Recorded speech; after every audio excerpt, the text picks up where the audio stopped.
உருவாக்கும் செய்கர்மம் கைகூட்டும் செஞ்சொல் பெருவாக்கும் பீடும் பெருக்கும் உருவாக்கும் ஆதலால் வானூர் மாணிமுத்தனை காதலால் கூப்புவார்தம் கை. இன்றைய வீடியோவில் நம்ம பார்க்கக்கூடிய தலைப்பு அப்படிங்கிறது சனிப்பெயர்ச்சி. சனிப்பெயர்ச்சி அப்படிங்கிறத பற்றி தான் நம்ம பார்க்க போகிறோம். முதல்ல என்னுடைய குலதெய்வத்தையும் காவல் தெய்வத்தையும் நவகிரகங்களையும் பஞ்சபூதங்களையும் வணங்கி நான் இந்த பதிவை தொடர்றேன். அதாவது சனிப்பெயர்ச்சி அப்படின்னு நம்ம பார்க்கும்போது சனி பகவான் சரியான தமிழ் வருடம் குரோதி வருடம் பங்குனி மாதம் 15ஆம் தேதி இரவு மணி 9:44க்கு, இதுவே ஆங்கில தேதி அப்படின்னு பார்த்தீங்கன்னா 2025 வருஷம் மார்ச் மாதம் 29, தமிழ் பங்குனி 15 தேதி. இந்த தேதியில் இரவு 9:44க்கு கும்பராசியிலிருந்து மீன ராசிக்கு பெயர்ச்சியாகி போகிறாங்க சனி பகவான். அது இதுவரைக்கும் தன்னுடைய சொந்த வீடான கும்ப வீட்டில் மூலத்திரிகோண வீட்டில் இருந்து மீன வீட்டுக்கு பிரவேசிக்கிறது அப்படிங்கிறத பற்றியும் இதனால் ஏற்படக்கூடிய பலன்களை பற்றியும் தான் நம்ம பார்க்குறோம். இதில் 12 ராசிக்கு என்ன விதமாக பலன்கள் இருக்கும் அப்படிங்கிறத பார்க்குறோம். பொதுவாக ஒவ்வொரு ராசிக்கு தனித்தனி வீடியோவும் பார்க்குறோம். இதில் சனி பகவான் யார் அப்படின்னு கேட்டிங்க அப்படின்னா சூரியன் புத்திரன் தான் சனி. சனியின் புத்திரன் மாந்தி. அதாவது சனியின் புத்திரன் மாந்தி அல்லது குளிகன்னு சொல்லுவாங்க. இதில் சனியினுடைய நிலை அமைப்பு என்ன அப்படின்னு கேட்டிங்கன்னா சனி மேற்கு திசைக்கு அதிபதி, மேற்கு திக்குக்கு அதிபதி. சூரியன் கிழக்கு உதித்து மேற்கு மறைகிறாங்க. அதுக்கு நேர் எதிராக இருக்கக்கூடிய பிளானட் யாருன்னு கேட்டிங்கன்னா சனி பகவான். அதாவது 12 ராசிகளில் காலபுருஷனுக்கு 7ஆம் வீடுன்னு சொல்லக்கூடிய துலாம் வீட்டில் உச்சமடையக்கூடியவரும் மேஷத்தில் நீச்சமடையக்கூடியவருமான இந்த சனி பகவான் இருள் கிரகம் என்றும் நீதி கிரகம் என்றும் நீதி பாரபட்சமற்ற நீதிவான் அப்படின்னு நம்ம பார்க்குறோம். அதாவது ஒரு நீதிபதி என்ன பண்ணுறாங்க அப்படின்னா தவறுகளை விசாரித்து மரண தண்டனையாக இருக்கலாம், ஆயுள் தண்டனையாக இருக்கலாம், தங்களுடைய உணர்வுகளுக்கு அப்பாற்பட்டு நீதி வழங்குறாங்க. அந்த ஒரு தன்மையில் தான் சனி பகவான் அப்படின்ற ஒரு கிரகம் அமைப்பு அப்படிங்கிறது இருக்குது. அவருக்கு ஈவு இரக்கம் அப்படிங்கிறதுலாம் கிடையாது அப்படின்ற அச்சம் மக்களிடையே நிறைய இருக்குது. அப்படிலாம் கிடையாது. ஒரு தனிப்பட்ட ஒரு நபருடைய ஜாதகத்தில் ஏற்பட்டிருக்கக்கூடிய கர்ம வினைகள் என்ன அப்படின்னு பார்த்துட்டு அதுக்கான சரியான பலாபலன்கள் என்ன அப்படிங்கிறத கொடுக்கறதுல சனி பகவான் சரியான ஒரு நிலையில் இருக்கிறாரு அப்படிங்கிறதுனால தான் நம்ம அவரை நீதிமான் அப்படின்னு சொல்கிறோம். அவருக்கு வச்சிருக்க பேர் ஒரு சரியான பேர் தான். இவர் மேஷத்தில் நீச்சமடைகிறார் அப்படிங்கிறதுனால மேசராசிக்காரங்களை பாதிக்க மாட்டார் அப்படின்ற ஒரு கருத்தும் இருக்குது.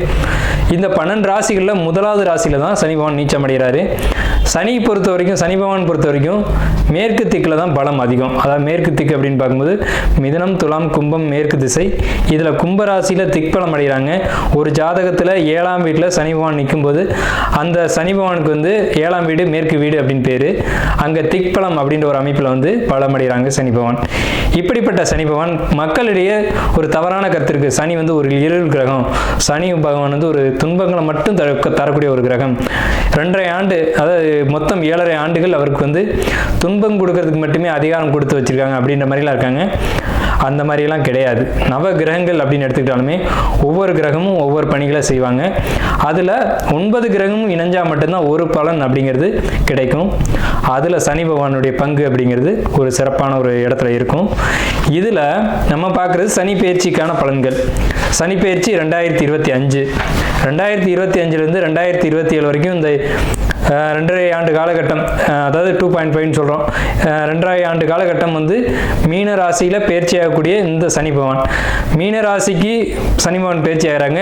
இதே சமயத்தில் அந்த வீட்டு அதிபதியான குரு பகவான் தன்னுடைய வீட்டுக்கு 4ஆம் வீடான மிதுனத்தில் தன்னுடைய சொந்த ராசி நட்சத்திரத்திலே பிரவேசிப்பாங்க. அதாவது குரு பகவானுக்கு 3 நட்சத்திரங்கள் கொடுக்கப்பட்டிருக்கு ஜோதிட சாஸ்திரத்தில். அதில் புனர்பூச நட்சத்திரத்தில் பிரவேசிப்பாங்க. சனி பகவான் தன்னுடைய சொந்த நட்சத்திரமான உத்திரட்டாதி நட்சத்திரத்தில் பயணிக்கும் போது குரு பகவான் தன்னுடைய சொந்த நட்சத்திரமான புனர்பூசத்தில் பிரவேசிப்பாங்க.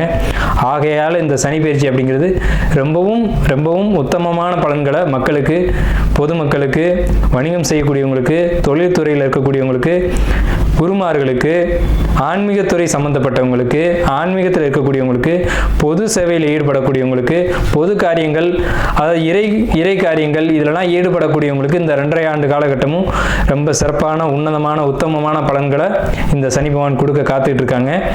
அப்படிதான் இந்த கிரக நிலைகள் அப்படிங்கிறது அமைஞ்சிருக்கு. சனி பகவான் மட்டும் வச்சுக்கிட்டு நம்ம ஒரு பயிற்சி பலன்களை சொல்ல முடியாது.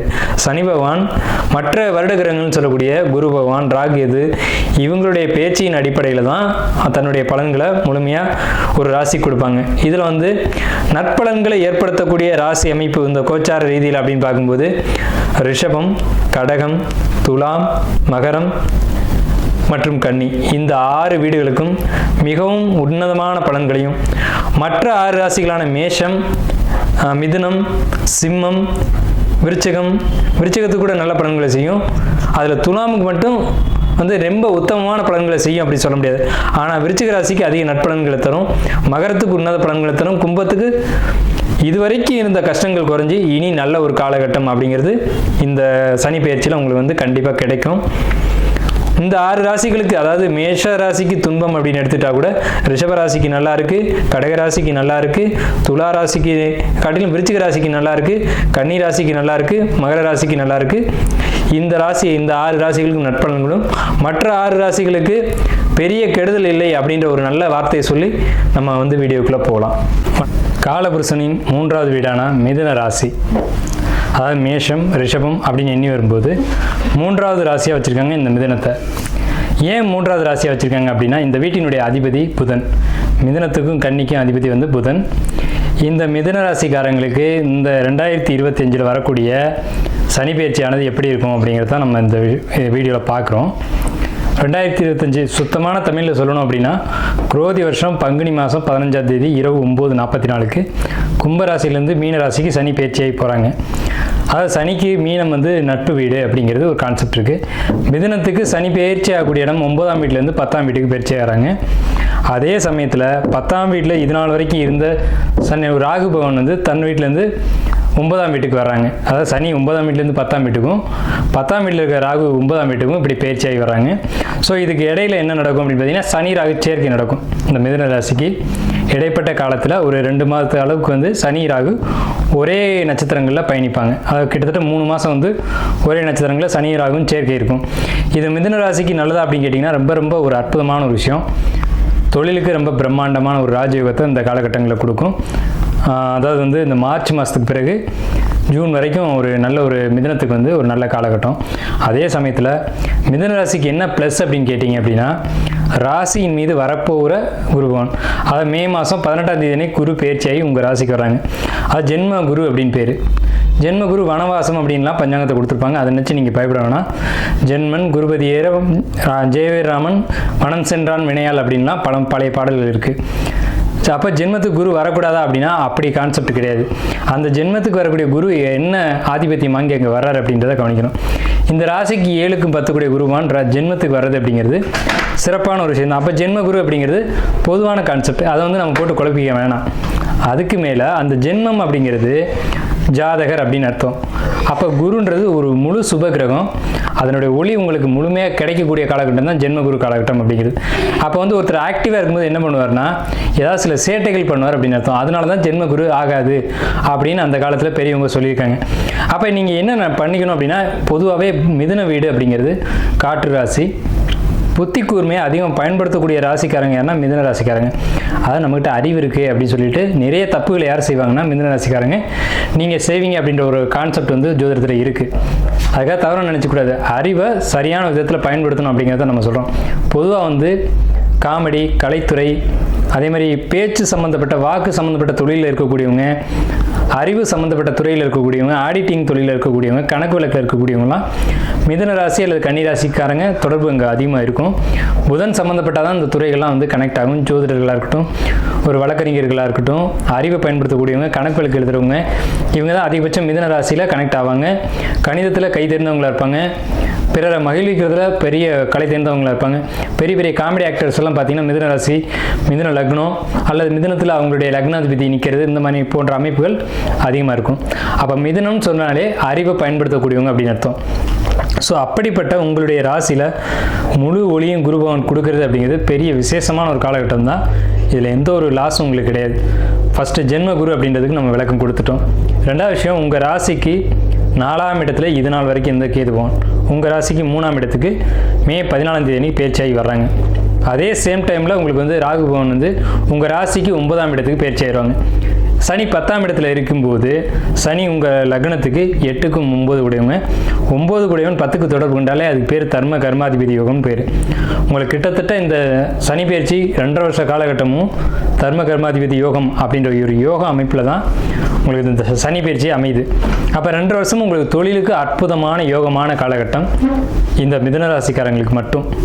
மிதுன ராசி அல்லது மிதுன லக்னத்துக்கு இதுக்கு வந்து 50% மேலே இந்த அமைப்பு வந்து உங்களுக்கு வேலை செய்யும். இந்த தர்ம கர்மாதிபதி யோகம் அப்படிங்கிறது வேலை செய்யும்.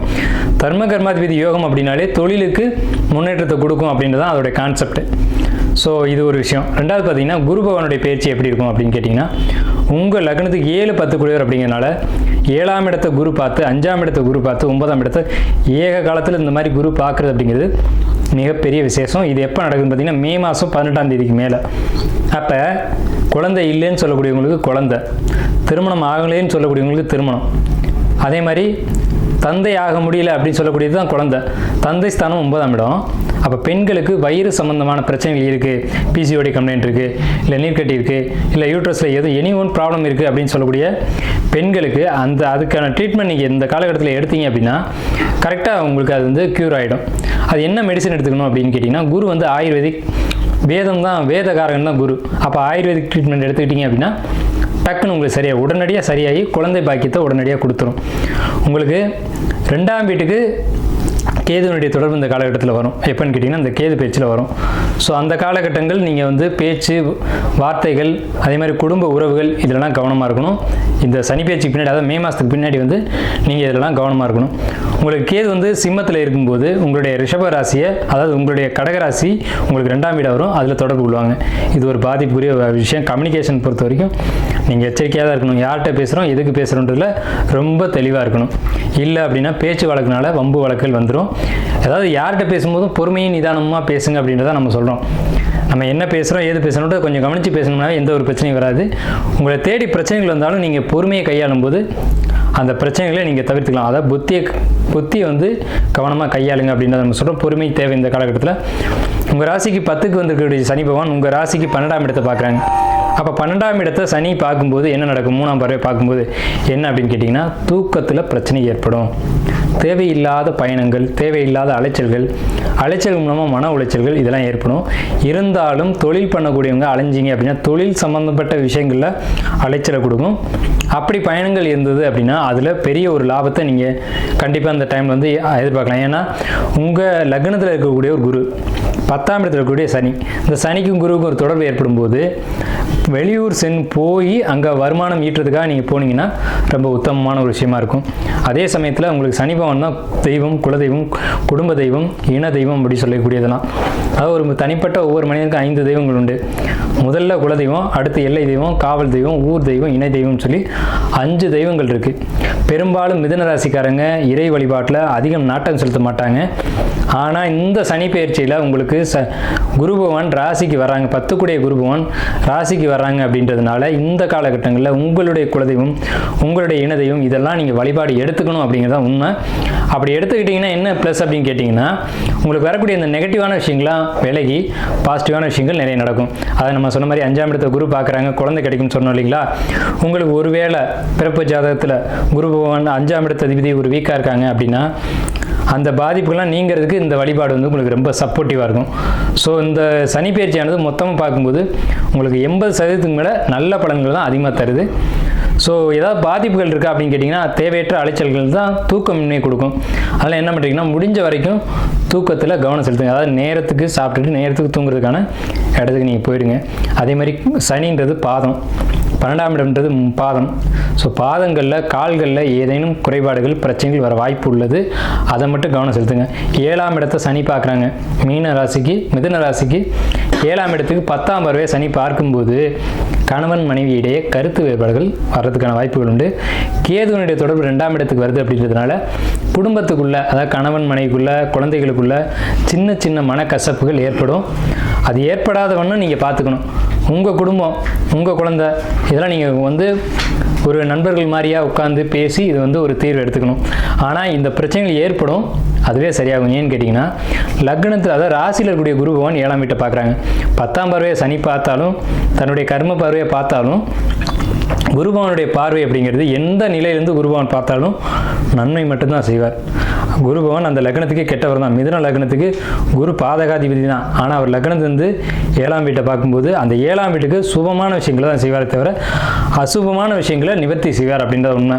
அதனால தான் நம்ம சொல்கிறோம், திருமணத்துக்காக காத்துக்கிட்டு இருக்கக்கூடிய பெண்களாக இருக்கட்டும் ஆண்களாக இருக்கட்டும், கண்டிப்பாக உங்களுக்கு இந்த சனி பயிற்சி காலகட்டத்தில் திருமணம் நடைபெறும். வயசாகிடுச்சு சார், 30 வயசு ஆகிடுச்சு, 35 வயசு ஆகிடுச்சு, ஆகிட்டு போட்டுமே, உங்களுக்கு இந்த காலகட்டம் சாதகமாக இருக்குது. இந்த சனி பயிற்சி ரொம்ப பாசிட்டிவான விதத்தில் இருக்குது. நீங்கள் இதை பயன்படுத்தி ஒரு நல்ல ஜோசியர்களை அல்லது உங்கள் குடும்ப ஜோசியர்களையோ அல்லது எங்களை மாதிரி ஜோசியர்களையோ நீங்கள் அணுகி உங்களுடைய ஜாதகத்தை கொடுத்து, திறமையான ஜோசியர்கள்ட்ட உங்கள் ஜாதகத்தை கொடுத்து நல்ல தெளிவான ஒரு ஆய்வுக்கு வந்து ஒரு முடிவுக்கு வாங்க. நீங்களாக எடுத்தோம் கவுத்தோம் அப்படின்னு 1 2 3 நீங்களாக எண்ணிக்கிட்டு நீங்களாக ஒரு முடிவுக்கு வராதிங்க.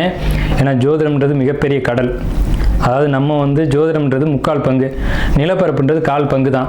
நான் ஜோதிடத்தை ஆய்வு பண்ண முடியுன்றது ஜோதிடர்களாலே முடியாத காரியம். அதனால அவங்கவுங்க சுய ஜாதகத்தை தார தோசை இருக்குது, களத்திர தோசை இருக்குது, செவ்வாய் தோசை இருக்குது, ராகிய தோசை இருக்குது அப்படின்னு தோஷம்ன்றதை நீங்களே சொல்லாதீங்க. தோஷங்கள் உண்மைதான், ஏன்னா பராசர காலத்தில் இதெல்லாம் உண்டு. ஆனால் தோஷத்துக்கு விதிவிலக்குகளும் நிறைய உண்டு. ஸோ அதனால் ஒரு ஜோதிடர்களை அணுகி உங்களுடைய ஜாதகத்தை கொடுத்து இதில் என்ன பிரச்சனை இருக்குது, என்ன பாசிட்டிவான விஷயம் இருக்குது அப்படிங்கிறத கேட்டிங்க அப்படின்னா, இந்த கோச்சார கிரகங்களுக்குன்னு ஒரு வலிமை இருக்குது. அது கோச்சாரத்தில் கிரகங்கள் வரும்போது அதுக்கான பாசிட்டிவான விஷயங்களை அந்த கிரகம் செய்யணும் அப்படின்ற அமைப்பில் உங்களுக்கு இந்த மாதிரியான பாசிட்டிவான விஷயத்தை கொடுக்கும்ன்றதை நம்ம சொல்லியிருக்கோம். இருந்தாலும் உங்கள் சுய ஜாதகத்தையும் ஒரு முறை பரிசீலனை பண்ணி முடிவுக்கு வாங்க. குழந்தை இல்லாதவங்களுக்கு குழந்தை கிடைக்கும், திருமணம் ஆகாதவங்களுக்கு திருமணம் கைகூடும். அதே மாதிரி லவ் எனக்கு செட் ஆகலை சார், அதான் பிரச்சனை எனக்கு அப்படின்னு சொன்னீங்கன்னா, உங்களுக்கு இந்த காலகட்டத்தில் 5ஆம் இடத்தை குரு பார்க்கறதுனால நல்ல, அதாவது உண்மையான காதல், உண்மையான காதலர்கள் யாரோ அவங்கள அடையாளம் காட்டி உங்களுக்கான வாழ்க்கை துணையை இந்த காலகட்டத்தில் அடையாளம் காட்டும் அப்படிங்கிறதான் உண்மை. அதே நேரத்தில் கேதுவனுடைய 11ஆம் பார்வை உங்கள் ராசிக்கு 2ஆம் இடத்தை பார்க்குறதுன்றதுனால தவறான நபர்கள் உங்கள் வாழ்க்கையில் இது வரைக்கும் கிராஸ் பண்ணியிருந்தாங்க அப்படின்னா அவங்க உங்களை விட்டு விலகி போயிடுவாங்க அப்படின்றது இந்த சனி பயிற்சியினுடைய ஒரு அமைப்பு. ஸோ இந்த சனி பயிற்சி எல்லா விதத்திலும் உங்களுக்கு வந்து 80% மேலே நல்ல பலன்கள் தான் நிறைவாக சொல்லியிருக்கு. ஸோ நம்ம வந்து ஒவ்வொரு பாவக ரீதியாக இப்போ வந்து சனி பயிற்சியை கம்ப்ளீட்டாக பார்த்துருக்கோம். மேக்ஸிமம் வந்து உங்களுக்கு நல்ல பலன்கள் தான் நிறைய இருக்குது. குறிப்பாக வந்து ஜென்ம குரு அப்படின்றதான் முக்கியமான ஒரு விஷயம்.